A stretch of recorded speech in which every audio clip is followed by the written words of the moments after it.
हालांकि इस बार आप देखें तो जो कंजम्पशन को जो पुश करती है चीज़ें, उसमें एक फेस्टिव सीजन का बड़ा कंट्रीब्यूशन होता है। इस बार सारे फेस्टिव सीजन, दशहरा, दीपावली थोड़े से पहले हो रहे हैं, जो आमतौर पर जो होते थे पिछले साल के मुकाबले देखो थोड़ा सा पहले हो रहे हैं। तो इन सब का असर आपको लगता है अगले अर्निंग सीजन में देखने को मिलेगा, लेकिन अभी तक जो इंडिकेशन है वो बहुत इनकरेजिंग नहीं है। गौरांग शाह साहब, आपकी भी रीडिंग यही है? धन्यवाद लक्ष्मण जी, इस मंच पर आमंत्रित करने के लिए सभी को प्रणाम और शुभ संध्या हमारे तरफ से। देखिए, इस आपको भी प्रणाम, स्वागत है हमारे शो में। धन्यवाद। तो जो भी अभी तो टीसीएस के नतीजे हमने कल देखे हैं, शुरुआत हुई, पर्दे उठे हैं पहली तिमाही के नतीजों के इस नए वित्तीय वर्ष में। थोड़ा समय देना चाहिए मेरे ख्याल से। आकलन जैसे जैसे हम आगे बढ़ते जाएंगे और नतीजे आते जाएंगे, उसके पश्चात हम आकलन करेंगे। जहां तक आपका प्रश्न है, मेरा ये मानना है कि खपत से जुड़ी हुई जमीनी स्तर पर सकारात्मक संकेत, जो अगर हमारा अनुमान सही है, तो वो अक्टूबर, नवंबर, दिसंबर यानी कि इस वित्तीय वर्ष की तीसरी तिमाही के आसपास आपको जमीनी स्तर पर इसका सकारात्मक असर होता हुआ नजर आएगा। ये कारण ये है हम्म। कि एक तो बजट में जो थोड़ी बहुत रियायत दी है माननीय वित्त मंत्री जी श्रीमती निर्मला सीतारामन जी ने, 12,75,000 तक कर आपको नहीं भरना है।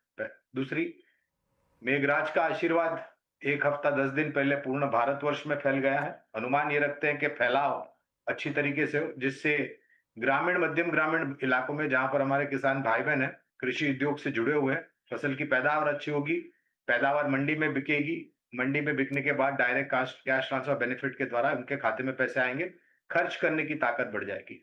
लागत खर्च जो पहले पहले के कुछ वित्तीय वर्ष में ऊपर के तरफ थे, वो अब नीचे आए हैं, यानी कि लागत खर्च कम हुआ है। कच्चे तेल के दाम भी नीचे आए हैं और शायद अनुमान है, जिस तरीके से ओपेक प्लस देश अपना उत्पादन बढ़ाए और खपत को लेकर के इतने कोई बड़े संकेत नहीं लग रहे, तो कच्चे तेल के दाम नीचे रहते। तो ये सब संकेत जो है, हमें लग रहा है कि खपत से जुड़ी हुई है। मतलब खपत में अब 2 हिस्से हो जाते हैं, एक है डिस्क्रिशनरी, दूसरा है नॉन डिस्क्रिशनरी।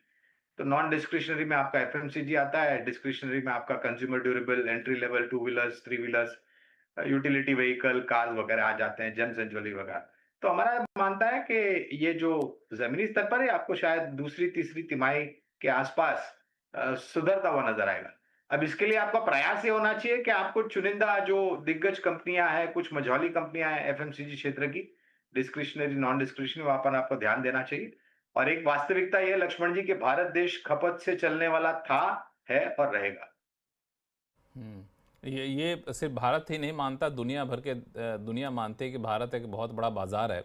यही वजह कोई यहाँ पे हर कोई एक बहुत ही पॉजिटिव निगाह से देखता है। अनुराग सिंह साहब, ये जो गौरांग शाह जी जो फैक्टर बता रहे थे, कह सकते हैं कि आने वाले दिनों में जो आशा रखने के लिए, उम्मीद के लिए, वो फैक्टर आपको कितना मजबूत दिख रहा है बाजार को सहारा देने के लिए? लक्ष्मण जी, एक तो हम कई बार बात करते हैं, अंग्रेजी चैनल्स पे कुछ सुनते हैं, कई बार तो ये कमेंट यूजुअली कहते हैं कि यार पता नहीं क्या इंग्लिश में बोल गया, समझ ही नहीं आया। अब गौरांग जी के बारे में तो मुझे ये कहना पड़ेगा कि पता नहीं क्या हिंदी में बोल गए, कई बार आधी समझ आई, आधी नहीं समझ आई। बट बहरहाल मतलब दिस इज अ कॉम्प्लीमेंट उनकी नहीं, गौरांग जी ये बता देते हैं स्ट्रॉन्ग है। कि शेयर बाजार में आप शुद्ध हिंदी बोल करके भी आप अपना दबदबा बना के रख सकते हैं, है ना? तो ये इनका, हालांकि मैं थोड़ा सा ब्रीफ कर दूं कि गौरांग साहब ने कहा कि कंजम्पशन जो है वो यहाँ का बहुत बड़ा मार्केट है, उस पर फोकस रहना है, और मॉनसून बहुत समय से पहले आ चुका है, तो इसका नहीं एक इम्पैक्ट दिखेगा। एनीवे, मैं उनकी वो समझ, this is a compliment but on a light hearted way. देखिए लक्ष्मण जी, ऐसा है मैं इसको दो नजरिए से देखूंगा। Indian corporate profits to GDP की एक रेंज है, वो 2%, 2.5% से 5% के बीच में वेरी करता है। तो पिछली पीक और करीब 2008 में आई थी, जब वो वापस से 5.2% पे आया था। उसके बाद एक एब्जॉर्प्शन पीरियड आया था 10 साल का, जिसमें उसने वो 5.2 से वापस डाउनवर्ड जर्नी टिल 2019 करीब 2.5% की कवर की, और उसके बाद वापस से अब हम 5% पे पीक कर गए हैं। इसके बाद एब्जॉर्प्शन पीरियड आना ही है, राइट? क्योंकि ये इकोनॉमी में चीजें सिक्लिकल होती हैं, इकोनॉमी का एक, इसको बोलते हैं नेचुरल रेट ऑफ ग्रोथ, वो हिट करता है। और कई बार सारे सेक्टर्स एक साथ स्पाइक कर जाते हैं तो एक हमें कॉर्पोरेट अर्निंग्स में स्पाइक आ जाता है, लेकिन उसके बाद हर सेक्टर में फिर डिफिकल्टीज आती है इवेंचुअली। तो आई थिंक हमें इसके साथ चलना, मैं इसमें सरप्राइज नहीं हूँ। एडिशनली आई थिंक इसके साथ दो और डेटाज मैं बड़े केयरफुली ट्रैक करता हूँ। मैं वन आपको इज बीच में थोड़ा सा टू रोक दूं, व्हीलर मैं सेल। बीच में अनुराग जी रोकना चाहूँगा आपको। थोड़ा सा इसको और एक्सप्लेन करिए, जो आपने कहा कॉरपोरेट अर्निंग और प्रॉफिट, इसके बीच के रेशियो की बात आप कर रहे हैं, क्या कर रहे थे? कॉर्पोरेट प्रॉफिट्स टू जीडीपी, अच्छा, भारतीय कॉरपोरेट companies प्रॉफिट टू। पूरी हाँ। पूरा जो कॉर्पोरेट प्रॉफिट्स कमाती हैं और देश का जो हम्म, जीडीपी, उसका एक रेशो हम्म। की जो रेंज है इंडिया की, वो 2.5 से 5 के बीच में ही फ्लक्चुएट करता है। आप पिछला 2.5 से 5% का मतलब क्या हुआ?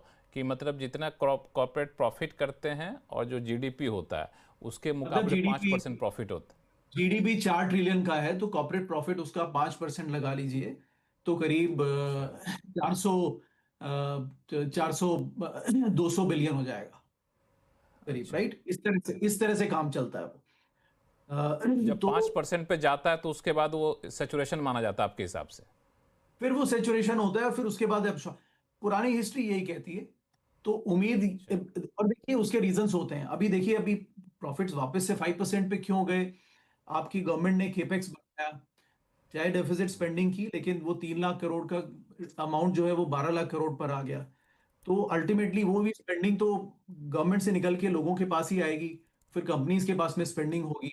तो कुल मिला के ये चीजें आती हैं। सेकंड, आपका बैंक्स का एनपीएस पिछले पूरे 2011 से 20 की डेकेड में बैंक स्ट्रगल कर रहे थे, बिकॉज सारे एनपीएस राइट ऑफ करने थे उनको पिछले 10 साल के।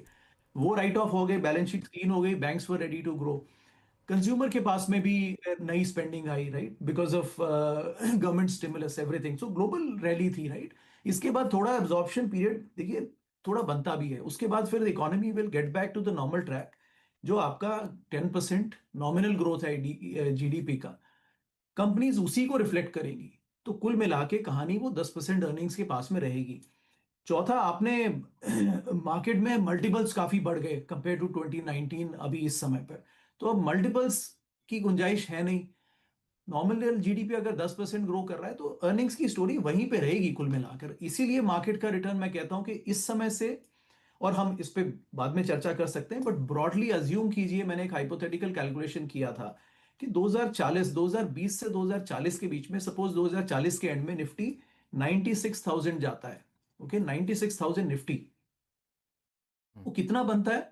वो सिर्फ 10% की अर्निंग्स ग्रोथ बनती है, और कैगर रिटर्न बनता है निफ्टी का, विच इज सेम एज जो कि निफ्टी वो पुराना हिस्टोरिकल रिटर्न भी अर्निंग्स ग्रोथ के साथ ही में चलता है। तो यहां से अगर निफ्टी दो 96,000 जाता है 2040 के एंड पे, हम्म, तो इन्वेस्टर्स को 10% का रिटर्न बनेगा।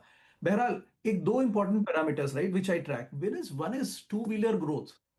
पिछले 10 साल में लक्ष्मण जी, हम उसको कुछ भी रीजन दे, 10 साल में टू व्हीलर ग्रोथ तकरीबन स्टैग्नेंट है। Volume of two wheeler sold in India. Second is the car, four wheeler car की ग्रोथ।